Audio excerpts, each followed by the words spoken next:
So, hello and welcome back to my YouTube channel.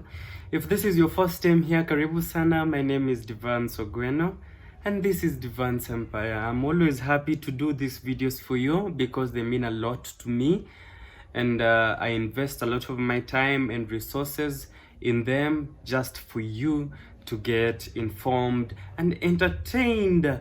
So in our video today, I want us to do a very interesting video. It's a recipe. I'm gonna show you how to prepare rice and beans.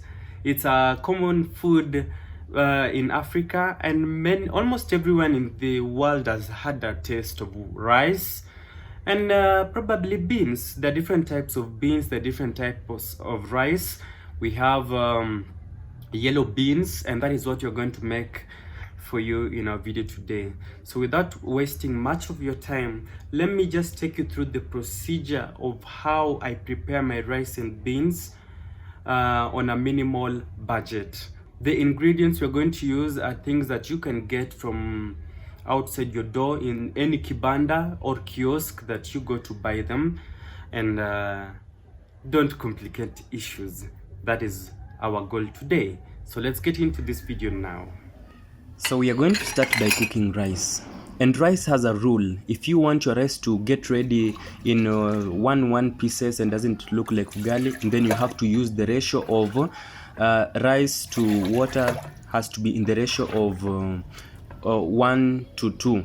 So for every cup of rice, you add 2 cups of water. That is what I'm doing right now. You have to be very accurate.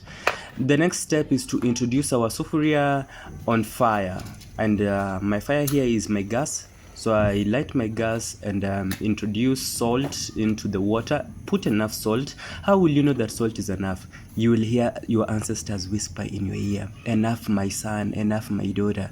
The next step, add your cooking oil. Let it boil with the water. Just add it at this particular time. Don't wait for the water to boil. Just add it at this particular time and cover it. Let it boil. Since we are the generation that loves multitasking, the next step is to ensure our beans is clean. I prefer washing my beans thoroughly until that water is colorless. That water must come out colorless, without any color. Reason being, I don't know the hands that handle the foods that we buy in the streets. They are handled by many people. There are things such as dusts, and so you just have to wash and take out anything that is unwanted in your beans. It has to be clean. As you can see, this one, they're 1-1. Perfect.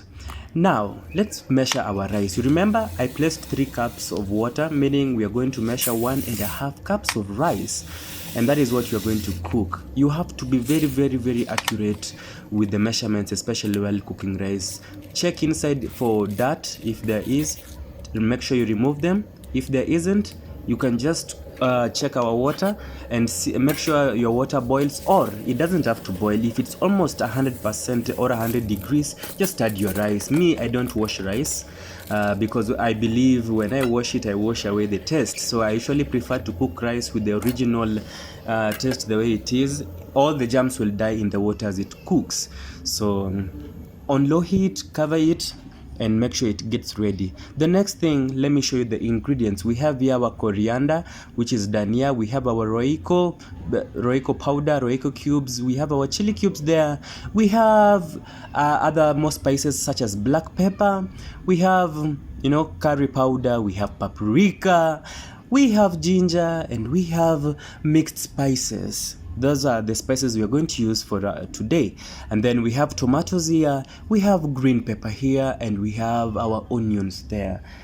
This meal is going to be cooked with all these ingredients that you are seeing here. Remember, we'll also have to add water. Water is very important, as well as our beans. Yeah, we cannot forget our beans when it comes to the ingredients, because without the beans there's no food. It's time to visit our rice. Many minutes later, check if it's the water is almost. It's not yet, so I have to ensure that the rice is evenly ready. So I reduce the heat even more further and let it cook at its own speed, at its own pace, until it's ready. Moments later, our rice is ready, as you can see. And there are ways to test and confirm that your rice is ready. Take a spoon, dip it inside your rice, If it comes out with some with the liquid on it, it means it's not yet ready. But since ours came out dry, it means our rice is totally dry. There's no water. Time to remove it, because the more it continues staying on that fire, it will burn. Introduce another sufuria on fire because we want to start frying our beans. Add cooking oil on your sufuria and make sure the oil is enough. Don't let it not be little, let it not be too much. Once our oil is heated up, add onions.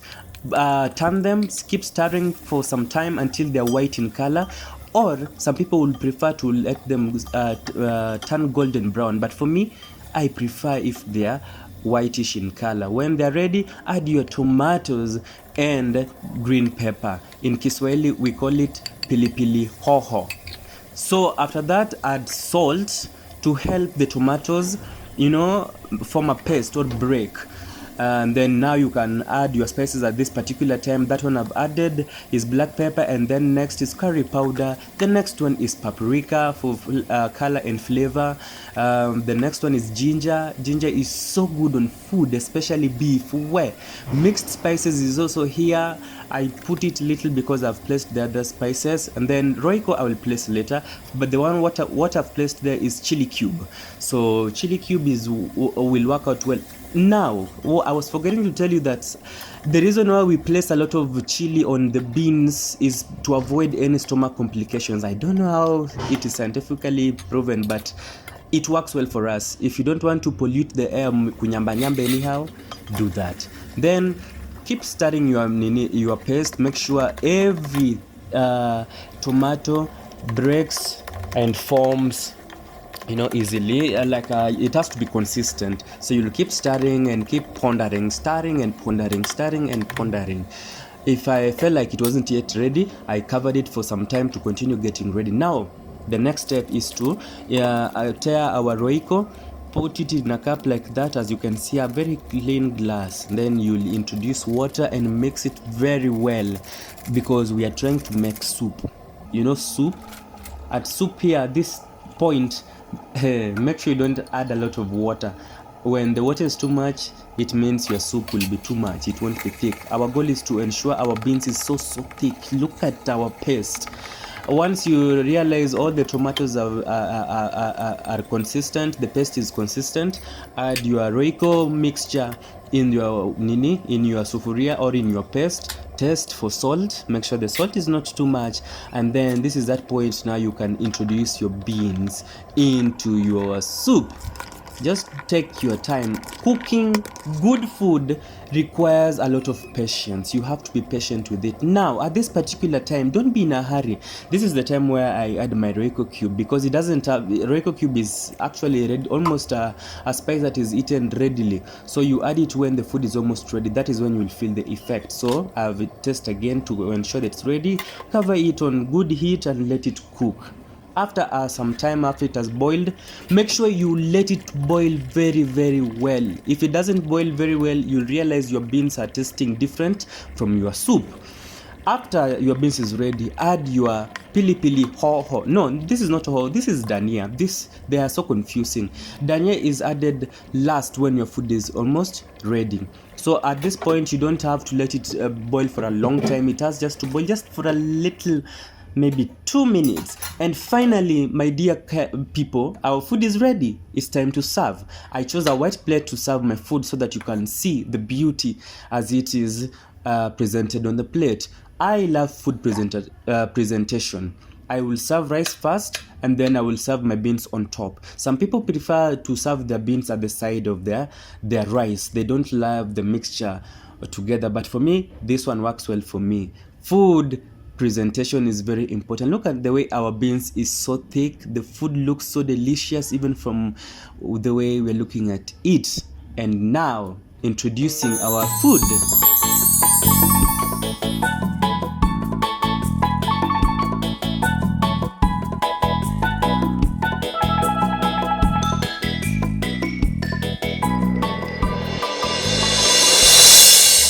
Just before I eat my food, I have this important message to share with you. Right now, the cost of living in Africa, and most particularly Kenya, my country, it's not the way it was. The cost of living has gone up. And as you can see from many people, even on social media, almost everybody has been posting an issue concerning the increased pricing of food. Recently, a hashtag was created on Twitter addressing the government and our politicians on asking them to lower the food prices.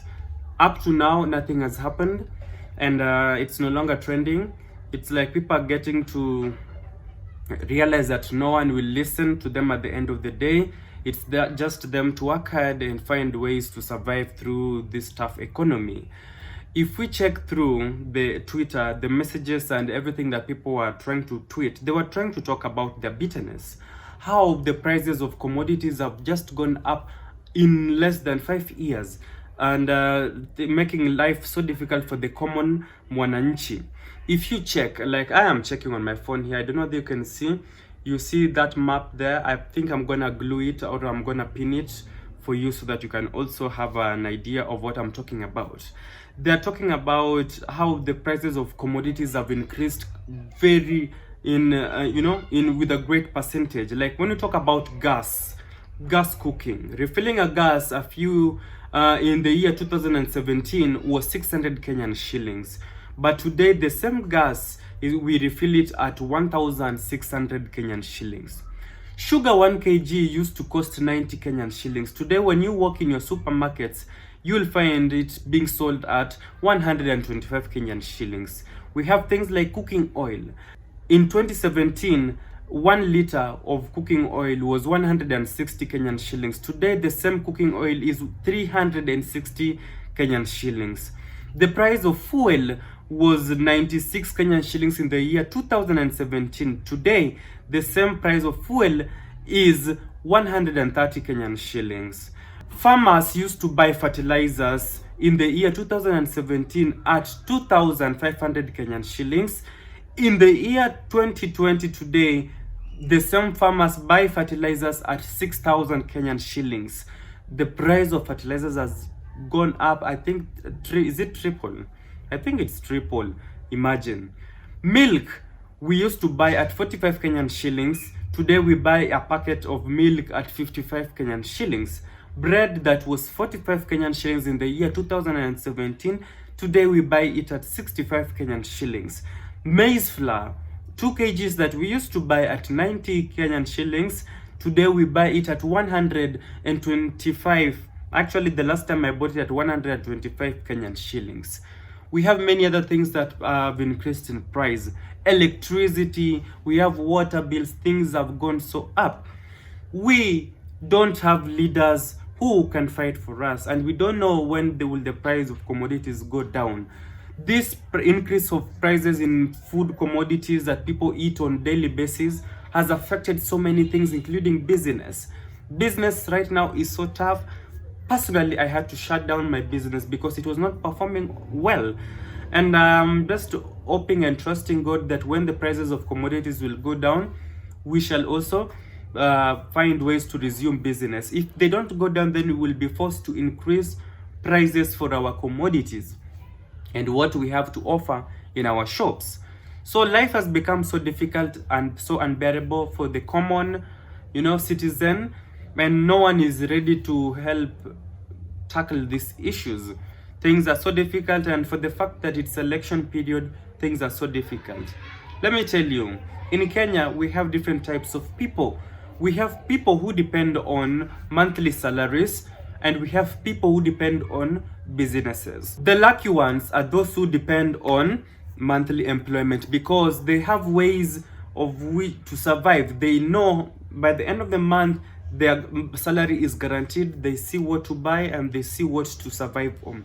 People who depend on businesses, small businesses like me, we are facing the challenge and we are feeling the heat even the most, because if business is bad, it affects our income. When our income is affected, we do not have source of income. We cannot pay our bills on time. We cannot pay our rents on time. We cannot pay our electricity on time. And even putting food on the table, it becomes a problem. And this is a challenge that is actually affecting mostly business owners, people who have businesses, who are self-employed, or maybe are working in a place or a business, kind of a business that you're not guaranteed to have a stable monthly income. When you're in business, you understand that today you might make profits, tomorrow you might make losses. When you make losses, it's the worst day for your business. So things are so tough. I hope one day things shall be good and people shall resume their lifestyle as before. Guys, this video is already long and I believe you're already informed.